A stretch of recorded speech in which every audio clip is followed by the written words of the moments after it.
Hey everybody, welcome back to the channel. I, of course, am Carl, and we are back bringing you another episode of Vacuum Exposition.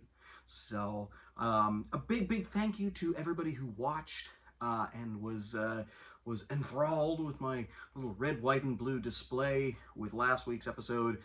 It was a really fun one, and it was also really cool getting a chance to actually do a review on a newer machine just to see how it was. It did perform really well, and I am pretty happy about it.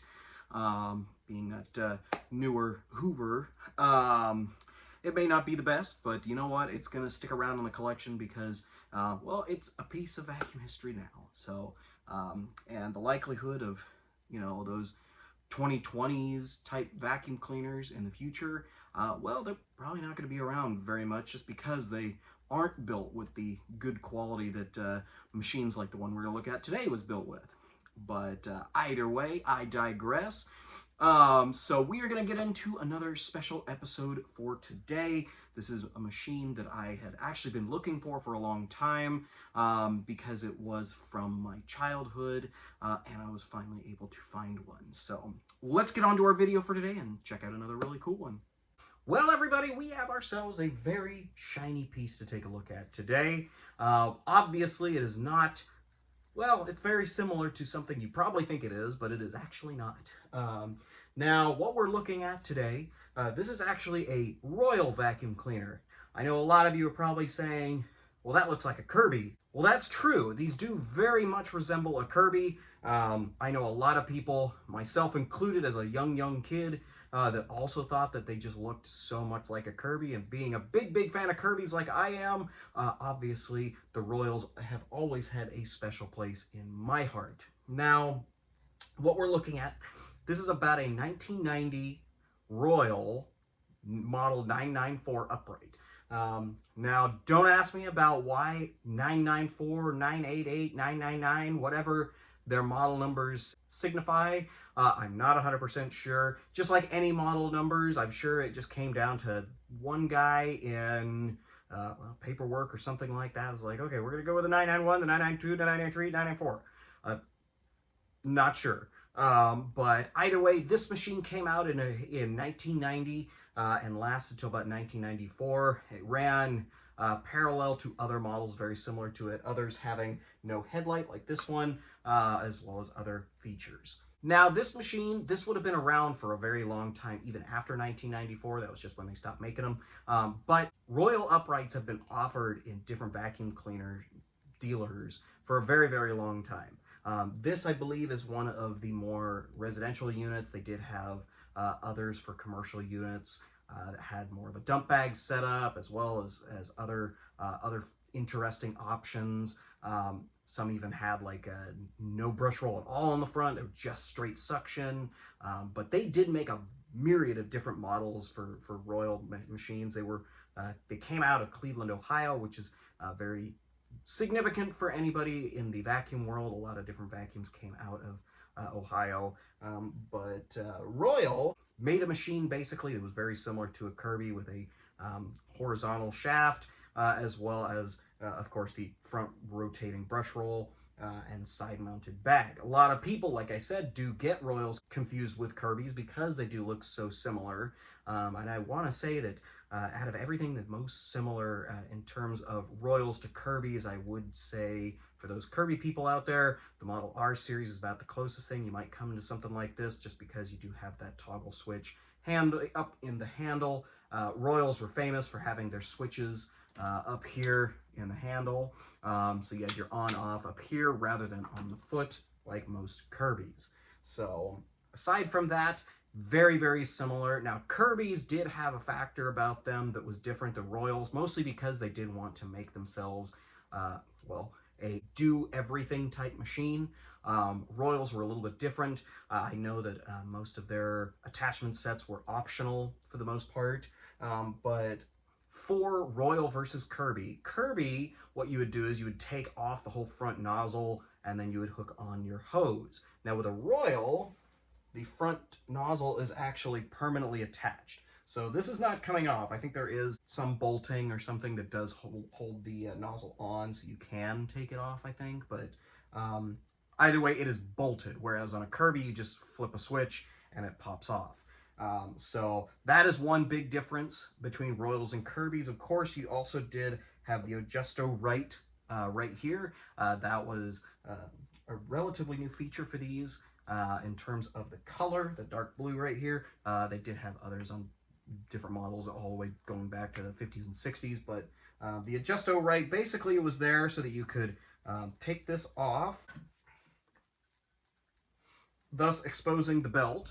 And what you would do is you'd take this little device right here. This would be your belt replacement tool. So essentially you'd put the belt around the brush roll and then put that on the tool. And I believe, as I haven't really done it with one of these, I usually just do it with a screwdriver. But with that, you put the belt on, you pull it up, and then you twist, and it goes up onto the armature or the vacuum drive line, if you prefer. So that is the Adjusto right feature, as well as belt exposure. Now, these machines were offered, like I said, in vacuum shops for a very, very long time after '94. And the whole reason why this is such an important machine to me is because, well, I remember going into my local sewing and vacuum when I was a little kid. I would see the brand new Kirby Centria 1s that they had on display out front of the store.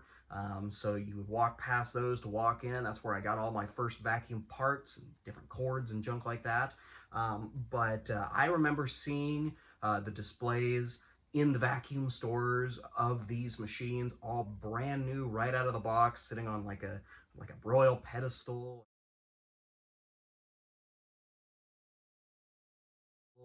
And there was a couple of these on the ground ready to go, so you could test them out if that's what you wanted.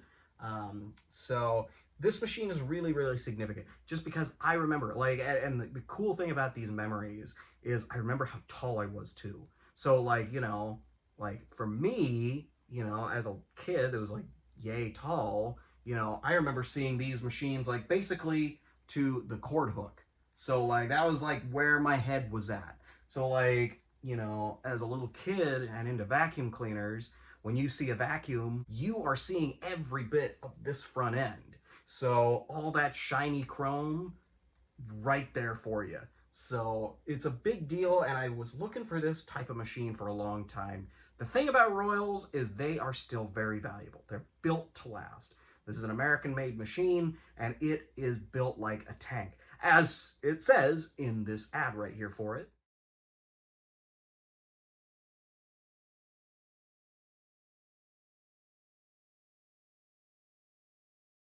As you can see, they really went ahead with the whole, well, built like a tank representation of this machine. And it's really true. I mean, I'll turn it for you guys right here. As you can see, these have monstrous freaking wheels on it. This thing, you could drop it down the stairs and the wheels won't break. A problem that has been had with, vacuums for years was mitigated by their build. Of course, with Kirby's, you had the toe touch technology with the raising and lowering the front end. With Royals, it was very simple. It was either up or down in the back. So very, very easy, very simple, and you had almost the perfect coverage on the floor. With a Kirby, it was notch based, so click, click, click, click down to the floor. With this, it's very urgent. So you push this down and all of a sudden your front is all the way on the floor. You can adjust it just simply by hitting this, and then you make your perfect height for your carpet. So those were the main features you would have seen with Royals. Like I said, I really didn't pay attention very much to attachments or anything like that. With a Royal, essentially, for attachments, what you would do is you would pull this Adjusto right plug back out again, and there was a connector that would go in and disconnect the belt so the brush roll wasn't spinning, but still gave you a seal over the vacuum inlet. So these machines were great. Seeing them as a kid was incredible, as well as just interesting because we still saw a vacuum that was, well, designed back in the 20s, 30s, that was still effectively being made the same way, minus some additional changes that they made to little things here and there. But the look stayed the same. You can still buy Royals at vacuum shops today even. I believe they have an orange bag now, as I recall. But they still look very similar to this, and they still work just as well. The cool thing about Royals is while they were more of the commercial grade or commercial application, they were owned by Dirt Devil, or Dirt Devil Royal was the same company, and Royal was technically Dirt Devil's commercial line, if you will. But Royal still made residential versus commercial machines in case you just wanted something that was a little bit more, heavy duty.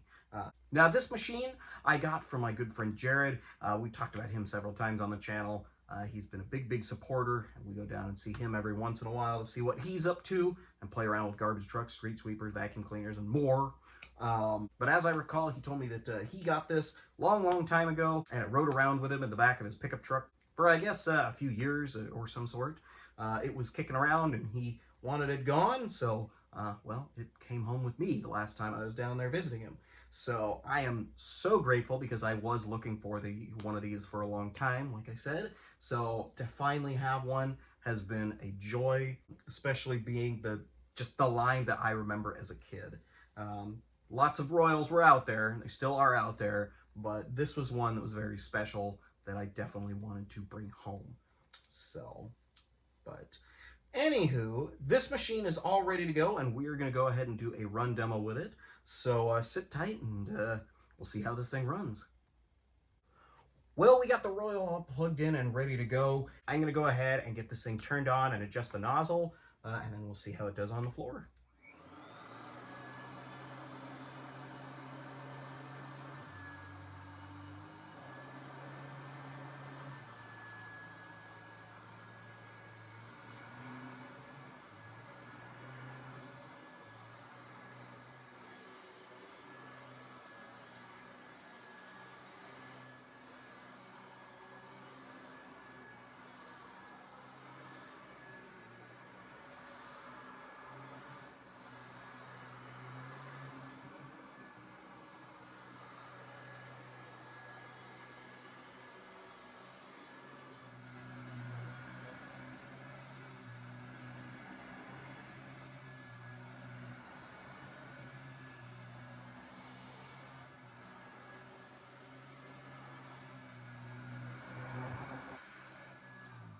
And there you have it. This thing performed beautifully on the floor. Of course, being a borderline commercially rated machine, this thing does fantastic. So very impressed. Very cool to be able to have one and be able to kind of bring back those memories again. So I hope you all enjoyed our little run demo for today. Well, everybody, I hope you enjoyed our little vacuum exposition on the 1990 Royal 994. It is a really cool machine, and I'm certainly lucky to have one now. And of course, a big thank you to Jared for, helping me find one of these and make one a part of my collection. Someday, I hope to, when I have a little museum where I can show off my collection, I hope to find one of those Royal pedestals and put this one right near the front door, just like I would have seen it when I walked into the vacuum shop for the first time.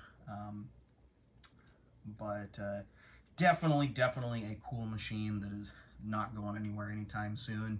For those that were asking about Royal uprights, I saw your requests, and I decided to go ahead and move this one up. This one is out there for you guys. I hope you guys enjoyed the video, and I hope you all have a great rest of your weekend, as well as another great week. We will, of course, see you again, same place, same guy, different vacuum, but we will see you guys next week, and you guys have a great rest of your day.